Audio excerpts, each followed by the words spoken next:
আমাদের আপনাদের সাথে এই সাংবাদিক সম্মেলনে মিলিত হওয়ার একটি কারণ, গত পরশুদিন ত্রিপুরা ইউনিভার্সিটি থেকে একটি নোটিফিকেশন জারি করা হয়। এই নোটিফিকেশনে বলা আছে ত্রিপুরা রাজ্যে যে সকল ডিগ্রি কলেজ, তাছাড়া টেকনিক্যাল ডিপ্লোমা ডিগ্রি কলেজগুলির যে ফাইনাল ইয়ারে পরীক্ষা হওয়ার কথা ছিল সেপ্টেম্বরের 6 তারিখ, সেই পরীক্ষাকে পোস্টপোন করা হয়েছে। কিন্তু এই পোস্টপোনিংয়ের কারণে ছাত্রদের এক বিকট সমস্যার সম্মুখীন হতে হচ্ছে।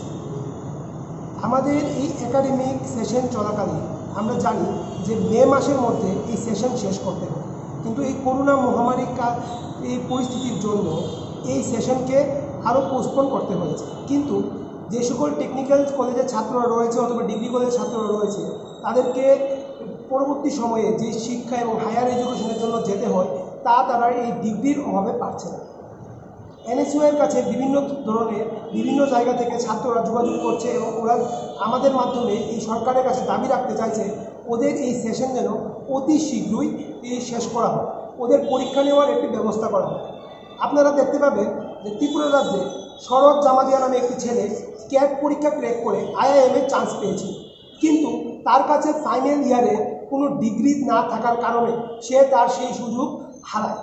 তাছাড়া বিভিন্ন ছাত্ররা রয়েছে যারা এই বছর অনেক ধরনের সরকারি চাকরি থেকে শুরু করে বিভিন্ন রকম প্রাইভেট ব্যাংকিং ওই সেক্টরে চান্স পেয়েছিল, তাও আজকে ওরা প্রায় হাতছানি হয়ে যাচ্ছে।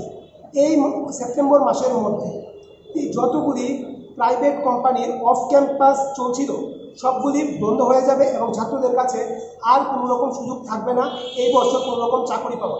দেশে যখন বেকার সমস্যা এত প্রবল, তখন যখন ছাত্ররা নিজেদের বলবতে চাকরি পাচ্ছে, এই সরকার তাদেরকে সেই চাকরিটুকু পাওয়ার সুবিধা করে দিচ্ছেন।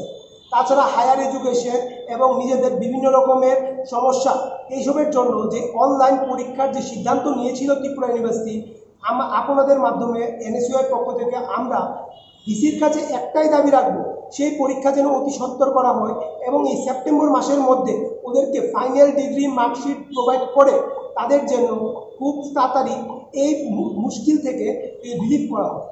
তাই আপনাদের সকলের কাছে আমাদের একটাই দাবি, আমাদের এই দাবিকে যেন সর্বত্র পৌঁছে দেওয়া। ডিসি মহাশয়ের কাছে একটাই আমার আবেদন, ছাত্রদের এই সমস্যাকে উনি যেন কনসিডার করেন এবং খুব শীঘ্রই তার উপর একটি অ্যাকশন নেন।